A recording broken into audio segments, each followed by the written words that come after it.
Jersey কিনা না দিলে পাগল হয়ে যাও, পতাকার টাকা না দিলে পাগল হয়ে যাও। মুসলমানের সন্তান তুমি, তুমি কোনোদিন আর্জেন্টিনা ব্রাজিলের সাপোর্টার হতে পারো না। কথা বলেন,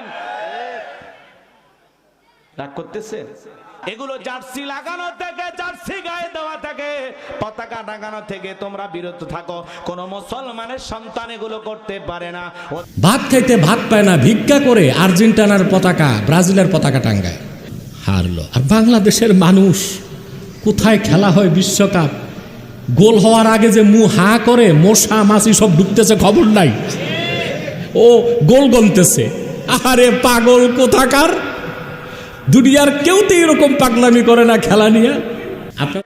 এটা একজন বেঈমান করতে পারে, মুসলমান করতে পারে না। দুনিয়াতে আপনি বিশাল বড় পতাকা বানিয়েছেন, আপনার জীবনের অর্জন কি? আমার জীবনের অর্জন হলো আমি 100 ফিট বড় পতাকা তৈরি করেছি। আপনার জীবনের অর্জন কি?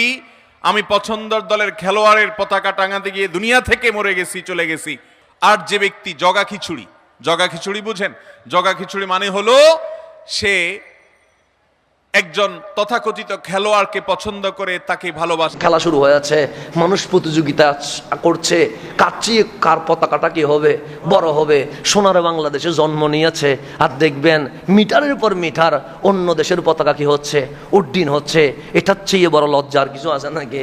নাই তো কোনো লজ্জা। আমাদের একটা লজ্জা হায়া থাকা দরকার। সোনার বাংলাদেশে 16ই ডিসেম্বর পতাকা উঠে না, আমাদের স্বাধীনতার দিবসে পতাকা উঠে না। বললেই চিনে মেসি, মাসিনা বেড়া মেসি, নেইমার, আপনিও জানেন সর্বনাশ, কিয়ামতের আলামত, হুজুরও জানে। নেইমার, আর কি আছে এরকম? রোনাল্ডো, এক নামে চিনে, গোটা বিশ্ব চিনে। অনর্থক সম্পদ নষ্ট করা ঠিক না। আর্জেন্টিনার পতাকা বিল্ডিং এ লাগাইতেছে, ব্রাজিলের পতাকা লাগাইতেছে। বাংলাদেশের ইন্ডিয়া খেলে, হ্যাঁ ইন্ডিয়া সাপোর্ট করে। কেমন দালাল হইছে!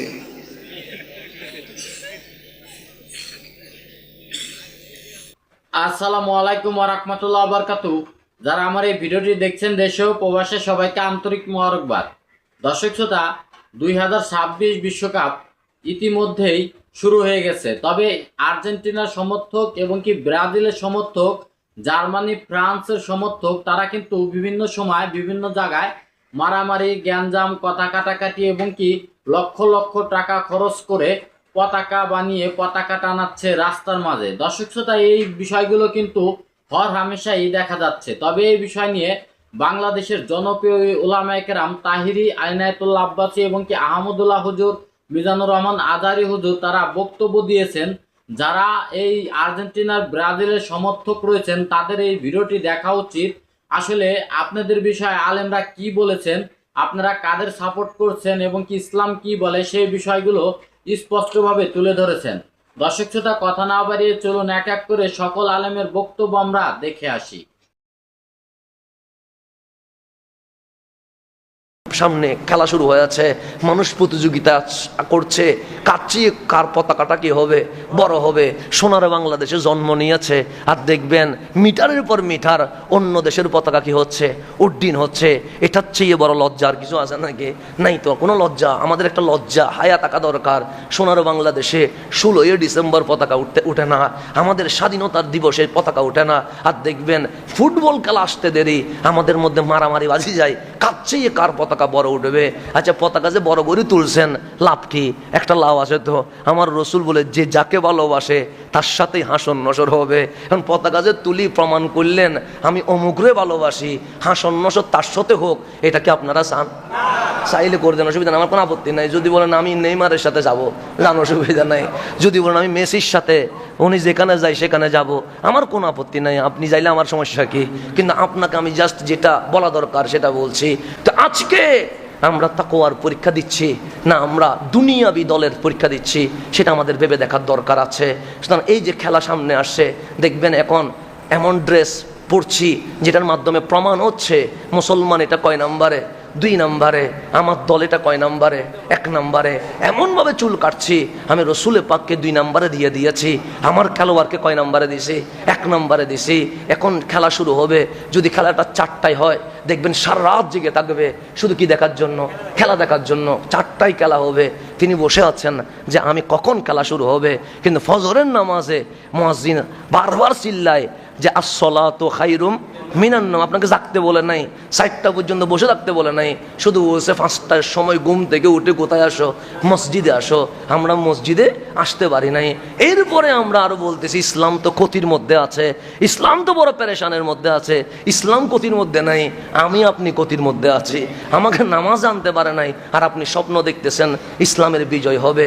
দুনিয়াতে আপনার পছন্দের, আপনার প্রিয়, আপনার ভালোবাসার মানুষ, আপনি যার ভক্ত অনুরক্ত হিসাবে নিজেকে দাবি করছেন, তার অনুসারী হিসাবে তাকে আপনি গর্ব করছেন, কিয়ামতের ময়দানে আপনাকে আল্লাহ রাব্বুল আলামিন তার সঙ্গে উঠাবেন। কি বলেন, আমরা কি তাদের সাথে উঠতে চাই? ইহুদিদের সাথে উঠতে চান? খ্রিস্টানদের সাথে উঠতে চান? আল্লাহদ্রোহীদের সাথে উঠতে চান? বেঈমানদের সাথে উঠতে চান? মুসলমানদের শত্রুদের সাথে উঠতে চান? মানবতার শত্রুদের সাথে উঠতে চান? মাদকের প্রচারকারীদের সাথে উঠতে চান? জেনা ব্যভিচারকারীদের সাথে উঠতে চান? পর্দাহীনতাকারীদের সাথে উঠতে চান? সতরোন্মুক্তকারীদের সাথে উঠতে চান? মুশরিক কাফিরদের সাথে উঠতে চান? মুসলমানের সন্তান, দুনিয়ার জীবন বরফের মতো গলে যাচ্ছে ভাই আমার, বরফের মতো গলে যাচ্ছে। আপনার যৌবন তারুণ্য হারিয়ে যাচ্ছে। আপনি এই যৌবনে যা খুশি তা করবেন, এটা একজন বেঈমান করতে পারে, মুসলমান করতে পারে না। দুনিয়াতে আপনি বিশাল বড় পতাকা বানিয়েছেন, আপনার জীবনের অর্জন কি? আমার জীবনের অর্জন হলো আমি 100 ফিট বড় পতাকা তৈরি করেছি। আপনার জীবনের অর্জন কি? আমি পছন্দের দলের খেলোয়াড়ের পতাকা টাঙাতে গিয়ে দুনিয়া থেকে মরে গেছি, চলে গেছি। আর যে ব্যক্তি জগা খিচুড়ি, জগা খিচুড়ি বুঝেন?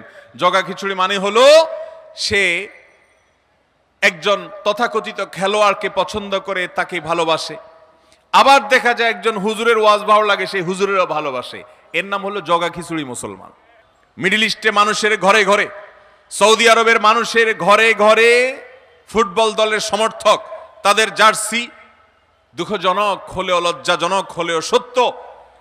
সাধারণ মসজিদগুলোতে আপনি মিডল ইস্টের যে কোনো দেশে চলে যান, ইভেন সৌদি আরবে চলে যান, অজস্র যুবকের গায়ে সেই ইহুদি খ্রিস্টান এবং কুফফারদের জার্সি তাদের গায়ে শোভা পাচ্ছে। তারা নামাজ পড়ছে, তারা মসজিদে যাচ্ছে। আমাদেরকে অনেকে দেখায় যে তারা কি ইসলাম বুঝে নাই। আমরা কি ইসলাম সৌদি আরব আর মিডল ইস্ট থেকে বুঝবো না কোরআন হাদিস থেকে বুঝবো? আমাদের অসংখ্য মুসলমান নামধারী ভাই বোনেরা আমাদের এই প্রিয় স্বদেশে, আমাদের এই প্রিয় মাতৃভূমিতে, গোটা পৃথিবীতে ছড়িয়ে ছিটিয়ে থাকা মুসলমানরা দলে দলে পঙ্গপালের মতো ঝাঁপিয়ে পড়ছে শয়তানের সেই ফাঁদের দিকে। আর সেই ফাঁদের নাম আর কিছু নয়, বিশ্বকাপ নামক বিশ্ব বেহায়াপনা। মোহতারাম হাজরিন, আল্লাহ রাব্বুল আলামিন আমাদেরকে যে বিবেক দিয়েছেন, সেই বিবেকের কাছে আপনি প্রশ্ন করুন। ইসলাম বৈধ বিনোদনের কথা বলে, আপনাকে সুস্থ বিনোদনের সুযোগ দিয়েছে। ইসলাম আপনাকে খেলাধুলার অনুমতি দিয়েছেন। আমাদের যুবক ভাইয়েরা, যুবতী বোনরা ভুল বুঝবেন না। ইসলাম মানে শুধুমাত্র পানসে এক ধর্ম নয়, ইসলাম মানে শুধুমাত্র এক পানসে জীবন বিধান নয়।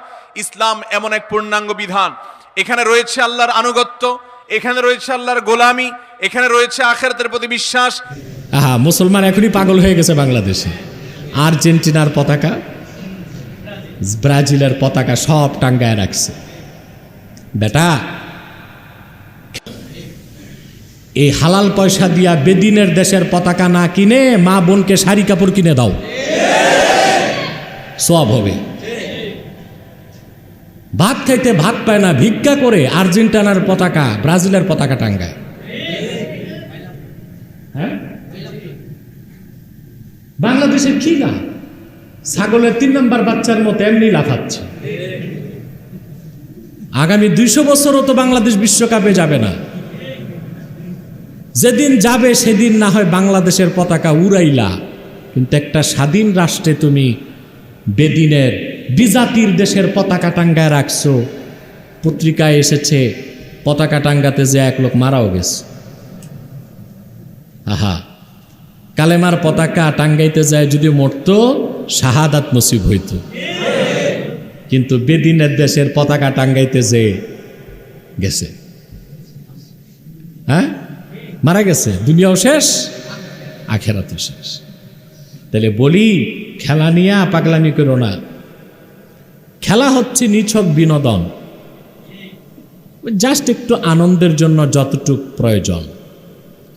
কিন্তু এখন তো খেলা খেলা থাকে না, এটা জুয়ায় পরিণত হয়। বিশ্বকাপ খেলা নিয়ে কয়েক হাজার মিলিয়ন টাকার জুয়া হবে পৃথিবীতে, ঠিক কিনা? আর বাংলাদেশের বাঙ্গাল মানে অর্ধেক কাঙ্গাল, এটা খাইতে পারুক আর না পারুক কাজ কাম বাদ দিয়া রাতে দিনে খেলা দেখবে। কেউ কেউ তো নামাজও বাদ দিবে। আমি দেখেছি না, একবার 14 সালে মনে হয় রমজানে ফুটবল খেলা ছিল, তো তারাবির নামাজ পড়তে এসে অনেকে 8 রাকাত পড়ে চলে যেত, অনেকে 12 রাকাত পড়ে চলে যেত, অনেকে পিছনে কাশাকাশি করতো যে নামাজটা জলদি করেন, তো বেটা তুমি নামাজ পড়তে আসছো কেন? তা আপনারাও তো তাই করবেন। জুমার দিন যদি বিশ্বকাপ খেলা হয়, জুমা বাদ দিয়েই খেলা দেখবেন। আল্লাহ মাফ করুন, পৃথিবীর কোথাও খেলা নিয়ে এইরকম উন্মাদনা নাই। যারা 3 বেলা পেট ভরে খায়, ওরাও তো খেলা নিয়ে এত মাতামাতি করে না। বলতে পারেন পৃথিবীর কোন দেশি স্টেডিয়ামে সবচেয়ে কম লোক হয়? জাপান।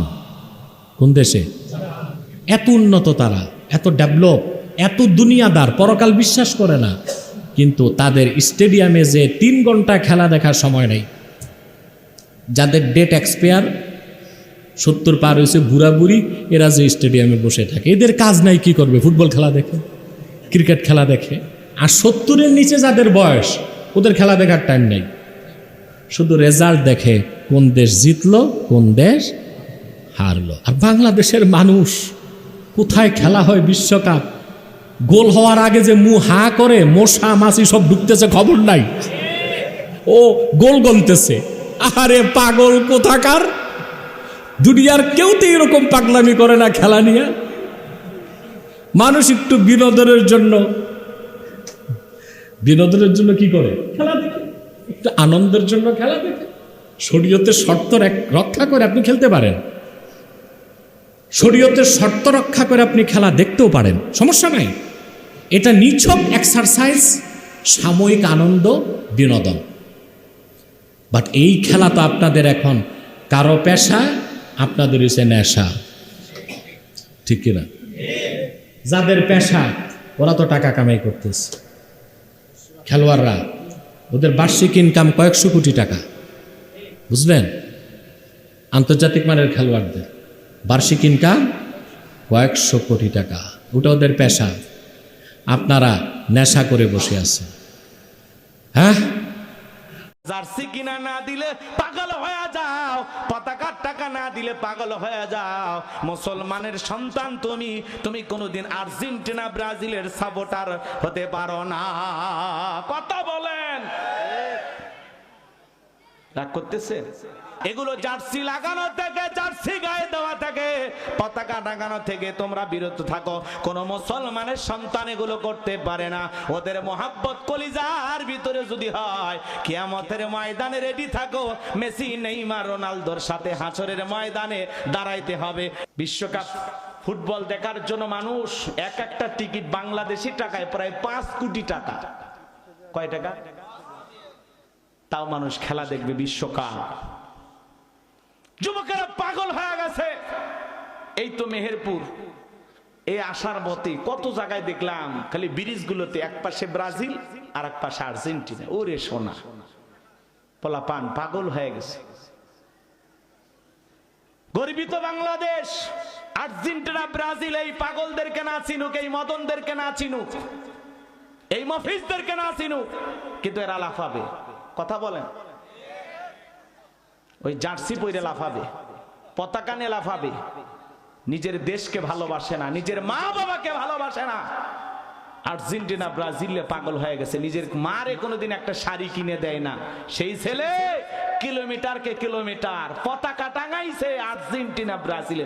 কথা বলেন, কয় কয়েক লক্ষ টাকা খরচ করে বাড়ি রং করছে, আর্জেন্টিনা বাড়ি, ব্রাজিল বাড়ি, ফ্রান্স বাড়ি। কথা কয়, নিজের মার লাশ পোকায় খায়।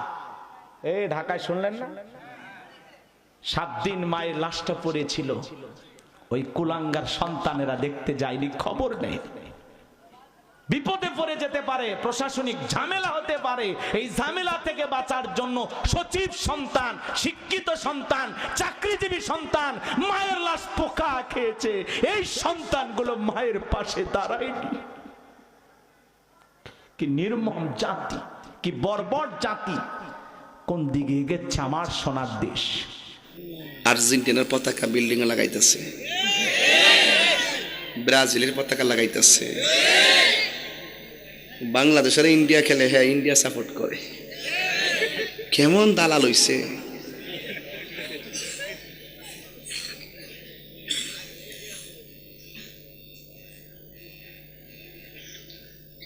আজকে ইন্ডিয়ার হল তোর মন খারাপ। আজকে ফেসবুকে লেখছে কোন দেশ হালটা ধরে বাংলাদেশ খুশি, নিচে দখল থেকে ইন্ডিয়া ইন্ডিয়া। আমি এটা বুঝি না, যত দেশই হোক বাংলাদেশে খেলা যে দেশের লোকে চলবো, আমি বাংলাদেশ। ঠিক কিনা না? আজান দে মসজিদ, হ্যাঁ ক্যারাম বোর্ড খেলে। ইমাম সাহেব কো হাইয়া আলাস সালাম, আমাদের দিকে আসো। আর হ্যাঁ অ্যাঙ্গেলে মার, অ্যাঙ্গেলে মার। তুই ক্যারাম বোর্ডও মারবি অ্যাঙ্গেলে, কবর মায়ের খাইবি সিঙ্গেলে। নাকি 4 জন খেললে 4 জন মিললে খাইবো একসাথে? যার যার কবর সিঙ্গেলে বাস দিব, সিঙ্গেলে বাস দিব। আইতাছে সময়, মনে করি না যে ফাঁকনামি করছি, ফাঁকনামি না, এটা বাস্তব। আমার বড় লজ্জা লাগে মসজিদে যখন দেখা যায় ফজরের নামাজে ইমাম সাহেব মুয়াজ্জিন 3 জন মুরব্বি ছাড়া কেউ তাহে না। এই লোকটি তাহে কই মসজিদের সময়? ঘুমায় থেকে সারা রাত মোবাইল মোবাইল মোবাইল। কথা কোন ঠিক কিনা বলেন? এগুলো আর ভাউতাবাজি চলবে, আলোদের ভাউতাবাজি চলবে। বললেই চিনে মেসি, মাসিনা বেটা মেসি, নেইমার, আপনিও জানেন। সর্বনাশ, কিয়ামতের আলামত। হুজুরও জানে। নেইমার, আর কি আছে এরকম? রোনাল্ডো, এক নামে চিনে, গোটা বিশ্ব চিনে। অনর্থক সম্পদ নষ্ট করা ঠিক না, অনর্থক টাইম পাস করা ঠিক না। কারণ মুমিন জানে মা ইয়ালফিযু মিন কাউলিন ইল্লা লাদাইহি রাকিবুন আতীদ। মুমিনের জিহ্বা দিয়ে যা বের হয় তার প্রতিটি শব্দ পাই পাই করে হিসাব নিবে কে? আল্লাহ। আমাদের জীবনে অনর্থক কথা আছে না নাই? চায়ের দোকানে বসলে নিমসারে আছে নাকি এগুলা? অপ্রয়োজনীয় আলাপ, নিজেরও কাজে লাগে না, ফ্যামিলিরও কাজে লাগে না, ইসলামেরও কাজে লাগে না, খালি খোঁচাখুচি ঠেলাঠেলি বাড়ায়। এরকম ডাকাত আছে না নাই? অপ্রয়োজনীয় কথা, অপ্রয়োজনীয় কাজও আছে না নাই এদেশে? দেদারসে মানুষ করে বেড়াচ্ছে অপ্রয়োজনীয় কাজ। হুজুরে পাইলে হাজার হাজার ছবি আছে না নাই? এটা অপ্রয়োজনীয় না? হজে গিয়েছিলাম এবার, কমসে কম 10,000 ছবি তুলছে আমার সাথে হাজিরা। অপ্রয়োজনীয়, প্রয়োজন নাই। এসেছে ইবাদত করতে, হুজুর একটা সেলফি। ইয়াং ছেলেপেলারা সেলফি তোলে বেশি। আর বুঝলাম না, আঙ্গুল দুইটা এরকম করে রাখে। আমি বললাম এটা কি? কই হুজুর ইটস গ্যাংনাম স্টাইল। এটা কি? Gangnam style. এরকম বাঁকা করে থাকবে আর এরকম দুইটা ছবি তুলবে। এগুলো অনর্থক। মুমিন ওই কাজ করবে যে কাজটা constructive, fruitful for him, for his family and for the society. যেটা তার নিজের কাজে আসবে, যেটা তার ফ্যামিলির কাজে আসবে, যেটা সমাজের কাজে আসবে। এই কাজগুলো করার দরকার আছে না নাই? আমার দেশের যুবক ছেলেগুলো অপ্রয়োজনীয়, কোনো কারণ নাই এই সমস্ত কাজে ঝগড়া বিবাদে আলাপে লিপ্ত থাকার কারণে তাদের যে ইনোভেটিভ পাওয়ার আল্লাহ তাআলা দিয়েছেন, এটাকে তারা কাজে লাগাতে পারে না। আমাদের দেশের যুবকদের কিন্তু অনেক ম্যারিট। তারা যখন পৃথিবীর বিভিন্ন দেশের ইউনিভার্সিটিগুলোতে পড়ে, তারা র্যাঙ্কিংয়ে 1 নম্বরে আসে একেবারে। আমি যে ইউনিভার্সিটিতে পড়ি, ইন্টারন্যাশনাল ইসলামিক ইউনিভার্সিটি মালয়েশিয়া, ওখানে বাংলাদেশিদের ফলাফল রেজাল্ট সবচেয়ে ভালো। হার্ভার্ডে যান, ক্যামব্রিজে যান, অক্সফোর্ডে যান, যেখানেই যাবেন বাংলাদেশিদের ফলাফল অনেক ভালো। তো তারা সেখানে অপ্রয়োজনীয় কাজে তাদের সময়কে নষ্ট করে না। এজন্য যুবক ভাইয়েরা, তোমাদের আছে প্রাণ ঢালা উচ্ছ্বাস, অনেক শক্তি তোমাদের গায়ে। দর্শক শ্রোতা, আপনারা দেখতে পেয়েছেন আহমদুল্লাহ এবং কি তাহেরি হুজুর, এনায়েতুল্লাহ আব্বাসী হুজুর, সকল আলেমই কিন্তু একই কথা বলেছেন। আপনারা কাদেরকে সাপোর্ট করছেন, ইসলাম এ বিষয়ে কি বলে, সেই বিষয়গুলো স্পষ্টভাবে তুলে ধরেছে।